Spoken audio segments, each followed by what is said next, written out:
Welcome to the CEO Tech Talks podcast, where vision meets impact. I am your host, Ambreen Ahmed. Each episode, I sit down with exceptional leaders who are shaping the future of business, technology, and transformation. This show is about more than just success. It's about clarity, purpose, and those bold decisions that light the way forward. Join me as we uncover the insights, challenges, and breakthroughs from today's most inspiring voices. Leaders who are redefining what it means to lead in a rapidly changing world. This is CEO Tech Talks. Let's dive in. Today, we're diving into a space that shapes entire industries from the ground up: education. My guest, David McGowan, has spent over 3 decades training and mentoring the next generation of real estate professionals as the CEO of Inland Real Estate School in Illinois. From market ethics to technology's growing role in real estate education, David brings clarity to an evolving industry and the wisdom that only comes from a lifetime of leadership. Welcome, David. Thank you for joining. Good afternoon. How are you today? I'm doing so well. How are you? You're fantastic. We're looking at blue skies. Can't say warm weather, but it is blue skies outside right now. So that is a happy point. Great. Well, let's get into it. Tell us about your role at Inland Real Estate School and the holding company you mentioned in our last call. Looking at history. Let me go back in history a little bit so you understand where I'm coming from. I got involved doing teaching art at Maine West High School when I graduated college. And my direction was to stay in education. Fortunately, they had some financial issues. They went from 7 art teachers down to 3. I was one of the 4 let go. I had no idea what I was going to do in life. My father calls me on the phone and says, "I'm going to real estate school." I said, "Good, you got a good personality. You should do well." He said, "No, you misunderstand. You're going with me. Get over here." That is what prompted me to get into the real estate industry. And the industry has proven to be very fruitful in a lot of ways. I've always been a person that liked being around people.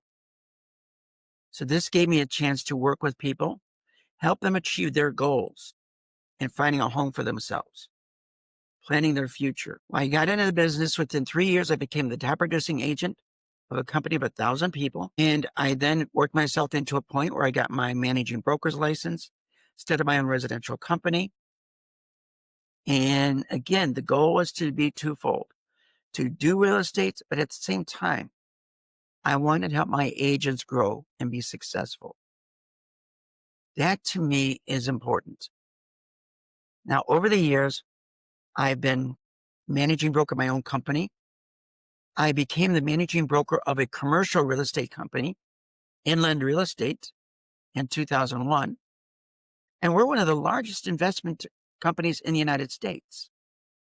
So this commercial firm had a very strong positive role there. At the same time, they asked me to start a real estate school for them, which I did in 2006. The chairman called me in one day and said, "Do you want to buy the school?" This was in 2010. I said, yes. So I did. Since then, I had two major goals in life.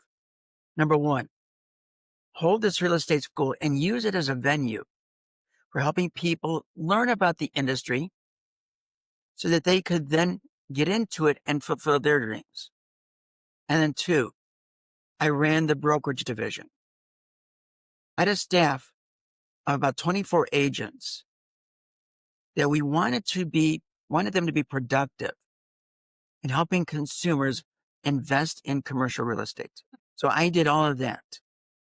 And I built the school up to be recognized statewide as a go-to place for education. And we built our brokerage division to be recognized in a multitude of states as a kind of company where if you have an interest to invest in commercial real estate, that's who you want to talk to. Now, life's changed last year. The chairman of the board that helped bring me into the organization and the co-chair both passed away last year. Oh, I'm so sorry to hear that. The result was there have been some changes in the organization. One of the changes was they wanted to get out of brokerage. So they terminated the company. I had to release every one of my agents. But at the same time, I was still actively working the school. But the Inland offered me a chance to acquire a holding company Now, in Illinois, this is a licensed real estate entity where I hold the licenses of those individuals that want to retain it but not actively use it. I have just over 440 people in that realm at this moment. Now, what I'm doing with these people is I still want them to be able to see success in their life. So I'm helping them learn how to generate referrals. For example, if I can convince you to come to Chicago, you got to buy a place to live. Well, I've got enough contacts with real estate brokers that I can put you in touch with one of them and I can earn a referral fee on it. And that's what I want these brokers to do. They can make good money without her having to represent buyers and sellers. With the school, we've gone through a lot of changes in life. And while I may sound a little bit depressed, I'm not. Because what we've gone through is only opened the door to looking at alternative ways of being productive. The pandemic hit everybody hard. And in the real estate industry, it's caused, with real estate companies, many of them, to convert into a virtual office rather than paying rent, having a physical office that nobody comes into. In schools, I've lost about a third of my competitors right now because the number of people getting into the industry has dropped dramatically. Before the pandemic, my class would have been 45 students strong. Today, I'm looking at anywhere from 9 to 18 students. Why do you think the numbers dropped? One, I think it's concern over the marketplace. Two, I think it's because of uncertainty with regards to interest rates. And three, people want stability. Right now, that's important. And you don't get that when you're in real estate at the beginning. We've got to work together to be able to find a way to help you get a hold of clients. I've been the president of the local board of realtors. And I go to these awards functions. And I tell my students, one of the biggest benefits I foresee in myself is being able to sit in that audience and watch you walk across the stage to receive a production award. That's my goal, to get you into that realm. Now, because of everything going on right now, I've got to be creative. I've got to find ways to help you get acclimated, get excited in this. You know, I started off this conversation with the fact that I'm looking at the skies right now, beautiful blue skies. Yeah, the temperature may not be the best, but to me, the fact that I woke up this morning, I've got blue skies, that is what is important. And that's what I want to use as my basis to move forward. We've got challenges in life, but I try to get people to realize, look at the challenge not as a depressing, but as enlightening, so we can actually build on the future. So what does a typical day look like for you at Inland Real Estate School? Well, right now, because of not the depression, but the market is going, I could say a recession. Things are slowing down out there. My day starts because I teach classes in the mornings, Monday through Friday. And I teach class in the evening, Monday through Friday. So I'm here in the office from 9 a.m. until 10 p.m. a week. But it's fun because I get to interface with people. And that, to me, is most important. So I've got my class in the morning, class in the evening. In the afternoon, I'm working with my agents. I'm trying to create video programming, help them understand what they can be doing to be productive, though their license is not active, meaning active in working with buyers and sellers directly. So let's make this work. I know Inland never really pressed that, but I want to make sure that you've got a future and you can make your license pay for yourself.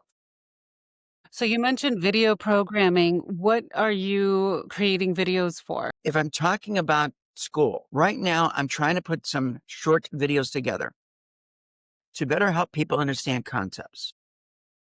Today, in this morning's class, I had a person in class. She could not grasp a simple concept. She kept asking, how can you even do this? Well, my first reaction was, well, it's the law, so it's allowed. But then I thought very quickly, there's something there that she's missing. I want to create a video that a person such as this can look at in a matter of 2, 3, or 4 minutes, give them a better understanding of what's going on. Now, I'm being greedy at this point for this reason. I want her successful.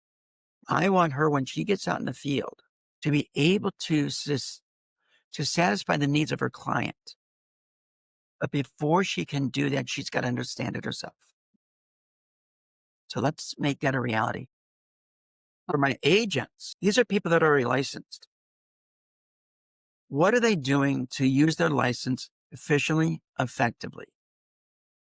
That's what I want to take a look at with them. See, the other day, I was talking to an individual, and this young lady said to me point blank, I got my license, but I haven't got the vaguest idea who to talk to. I put her at a computer. In 3 minutes, I showed her how to get the name and address of everyone in a 4-block radius of her house. I said, there's your starting point. You've got 225 names here. Now, let's talk about how we're going to reach out to them. How are we going to create an identity for yourself? When I had my own residential company, Halloween was coming up. I had 2 young ladies in my staff. They both wanted to get out there and create identity for themselves. And I challenged them. Find a way to tie your identity to the Halloween holiday. They came up with the following idea, and it was successful. They went out and they bought in bulk 6-inch diameter pumpkins. They loaded them up, a couple of hundred of them, on a pickup truck. Each of them dressed up as a clown. They went through their neighborhood, dropping a pumpkin off at every doorstep. In the stem to the pumpkin, they pinned their business card. But I had one more thought. I called the local newspaper and I said, here's what my agents are doing. Can you send a reporter and give them some exposure? They did. So not only did they present themselves to their neighbors, their friends, it also got into the local paper and was picked up by a local TV station. That grew. I was able to track, I think, 12 sales simply because of that. Okay. When was this? I had my own company in the 1980s, 1990s. So it's been a while, but I use that as an example. Since I came here to Inland in 2001, I've been doing commercial, and that's not something that commercial agents would typically look at. My point is, whether you are just getting started or you are out there, you've had your license for a while, there's a way to create identity for yourself. Let's do it. Let's make sure we have this happen. So how are you helping them create identity today? Giving them ideas such as this. I sit down with my every month. Right now, I do a training session every month. In fact, November session is a week from yesterday. I'm going to put this in place. And we have created a number of different online tools that our licensees can use in helping to position themselves in the marketplace so people can recognize them. I don't know, honestly, how many of the agents have actually used the tools. So the training program I'm putting together right now is going to be a live presentation, how to use the tools. Okay. No, How no, to no, use the tools. And then do you have a tracking system for these tools to see how many agents are using it? not yet. And that is because traditionally, when you're in a holding company, you don't have that kind of oversight. But we are working on that right now. So traditionally, the holding company doesn't have the oversight, but they can have it, correct? Right. Okay, got it. And that's because when you look at history, you look at the holding company, and it's been basically an entity, a legal entity. They'll hold the license of those individuals, don't want to actively do real estate anymore. But they spend time getting their license and then you feel bad giving it up. Okay. so they To can put make it in my some home. use out of it. Right. Okay. These people, they are licensed agents. It's only by virtue of how I've organized this entity that they cannot work with buyers and sellers directly if they A need one. system so if Go there ahead. was a system in place that could actually make it easy for them to be that middle person to make the introductions between buyers and sellers, they would take it, right? That's what I want to build. So I have Tyrone working with me right now. He is my virtual assistant. He is versed in computers. We are creating a platform where we can actually do that with our associates. And more so for them to track themselves. The biggest mistake real estate brokers make today, they make a connection, but they don't keep it alive. Follow-up is everything. That's right. And you lose if you, I guess the phrase is, you lose if you snooze. Yes, you snooze, you lose. And that's what we want to stop. Okay. So what major shifts are you seeing in the real estate industry right now for both agents and educators? Well, one of the biggest shifts came about with the lawsuit through the National Association of Realtors last year. Uh, Up until last year, the basic concept, and this is across the nation, is that the seller would typically pay the commission on a real estate transaction. And that would be split between the broker representing the seller and the broker representing the buyer. The buyer had no responsibility for compensating their own broker.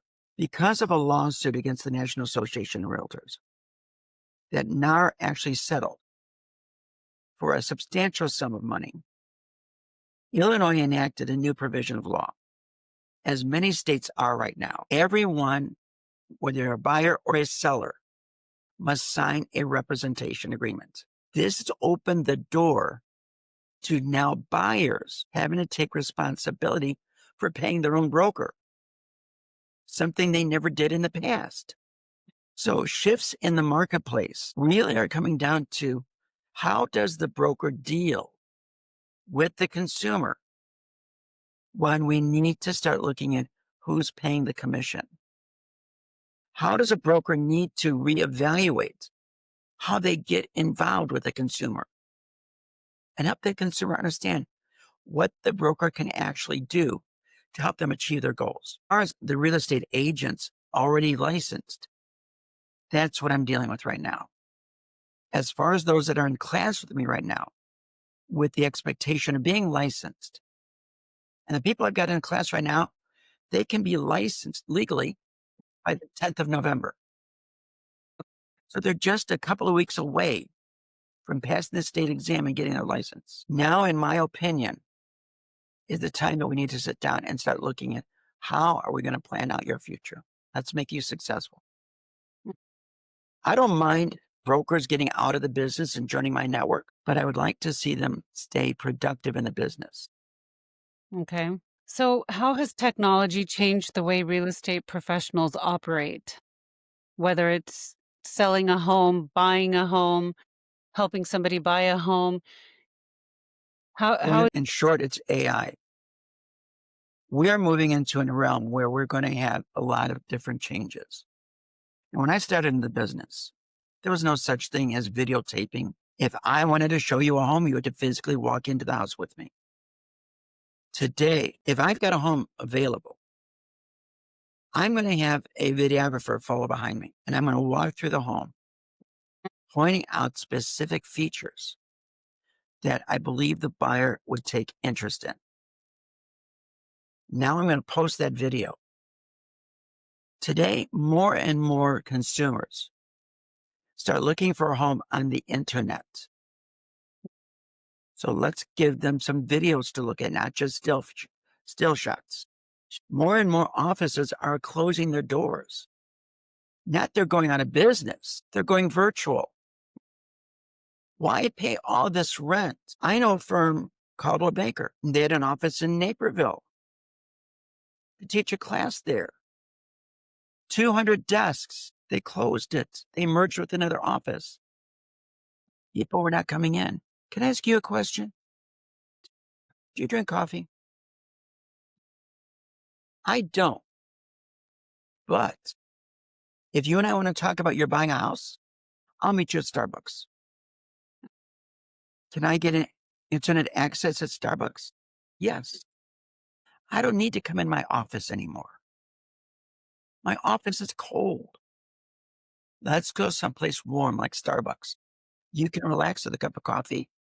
I can show you what we're going to go look at so you can start making a decision what you want to buy. This is where I see productivity coming as we are changing our society. Okay.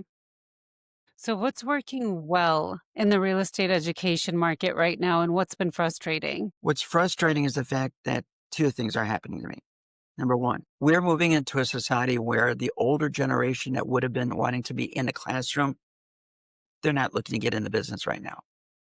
The younger generation, they're not overly interested in coming into a classroom. My evening class, I've got 8 people online, 2 people that come into the room. Last night, they decided that tonight they want to do the program entirely on Zoom. This is where education is headed for. Putting education in an online platform. The other way that I see things happening, and again, it's AI, converting the education into a completely computerized program. I'm trying to teach myself, although I'm not very productive at the moment. I want to learn AI. Why? In my mind right now, I'm thinking, what if I created a robot teacher? You just read my mind. I was just thinking this. And I can be running these classes using this instructor who's going to interface with the individual. And I can be the backup if there needs to be further clarification. But looking at Absolutely. society and where we're going, and if That's where it's, we're headed.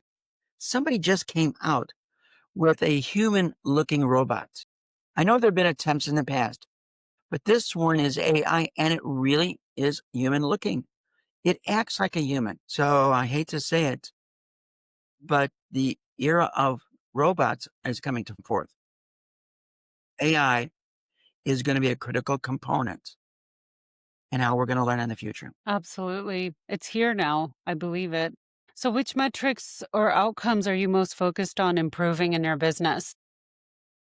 In the school, right now, enrollment. Enrollment. I Okay. want to get the numbers up, even if it is on an online basis. In terms of the network, I'm going to get criticized for this. I would like to see my numbers go down. And the reason is that means more people are getting back into the field and going to start becoming productive. On one hand, we have got over 40,000 licensed agents in the state of Illinois. I would love to have every one of them in my network. I know that's not practical, but as a business owner running the network, I want it to grow. I want numbers. As a real estate educator, I want people to learn how to be successful in this business, make some money, build a career, a life for themselves and their family. And today, one of the things I talk to students about, Illinois has dropped the age for licensing to 18. So why don't we have these parents that have 18-year-old children? Let's get them licensed. We can create a family team. And the statistics are that when doing business in a team environment, you can have 200% increase in income when versus doing it all by yourself. Very true. So, where do you see inland real estate school 6 to 12 months from now? Uh, You know, that's a good question. I'm trying to figure that out for myself. A lot of it's going to depend on how well I can educate myself in dealing with aspects such as AI. When I look at my competitors, my biggest competitor that I was always up against, he just sold out to a school in Texas. And they're converting the school strictly to a computer based education. I have a strong suspicion that is where we're going to head for. But I want to make that computer based education viable, meaningful, and not just for the students, but for me too. Right now in my life, I don't have anybody in my life. Right now, I look at my business as being my companion. Let's make it work. And that's why I'm continue to do in-class education, so I can meet with people. But realistically, if I want to be realistic, we got to start looking at um, AI education. I see that's where it's going. So, if you could solve one major challenge in real estate education today, what would that be? How to get in front of more people, how to answer these questions. As the agent? When you said in education, so I'm looking at myself as the educator, getting in front of these people. As my agents from the holding company, what I would like them to do, keep their license with me, but start thinking about business. You have a very close friend. We all do. That friend one day might want to buy or sell real estate. Who are they going to think of? If you're one of my agents and you're doing what I'm really hoping you're going to do, you will have endeared yourself into the brain of that individual. So when they say, I think it's time to buy a home, hey, I will call Dave. He'll put me with the right agent that'll help me do the job. That is what I would like to see with my agents, my holding company. So we can get them, I'd like to see them make a little bit of extra money just by making a phone call to refer an agent. Give you an example. I made a phone call. I got a phone call from one of my agents. He has got a friend who owns a retail building. They've got 25,000 square feet of retail space they want to rent out. This agent from my holding company didn't know who to talk to. He called me. I made one call and I got them an agent. So my agent from my holding company, they're going to make a 20% referral on this. Mm-hmm. And this commercial structure could be in the millions. It's a big 20% commission there. It is. But that's where I want to take the holding company. Okay. What Let's is get the name of your holding company? Inland Real Estate Network. Okay. So, as we wrap up here, what call to action would you like to share with the community? Guys, stay positive. You know, we always think we're human beings. We think doom and gloom. No, be positive. There is a sunshine everywhere. We just have to go look for it. And for me, I keep telling myself, don't look at life negatively. It's not productive. Let's look at life positively. And that's what's going to make life work for us. So I hope that makes sense to everybody. But I want to stay positive in my life. And I want to try and stress that with others. And I'll be there. As I told my students, if you ever have any doubts about anything, don't hesitate to call me, even on the weekends. And a lot of people say, well, weekend is my time. I'm going to do it for myself. These people struggle. I want them to feel that they've got somebody out there that is there to help them out, help them feel comfortable and productive. David, thank you for sharing your insights and passion with us today. Your commitment to developing ethical, informed professionals reminds us that leadership begins with education and with those willing to guide others forward. Thank you. I am so happy that you had given me the opportunity to join you. Absolutely. We might have to do a follow-up. For our listeners, if you're looking to begin or grow your real estate career, visit inlandreschool.com to explore David's programs and mentorship. Thank you for joining CEO Tech Talks. I hope today's conversation sparked new insights and inspiration for your own leadership journey. Until next time, stay inspired, stay visionary, and keep leading with light. Brought to you by Neura AI Consulting.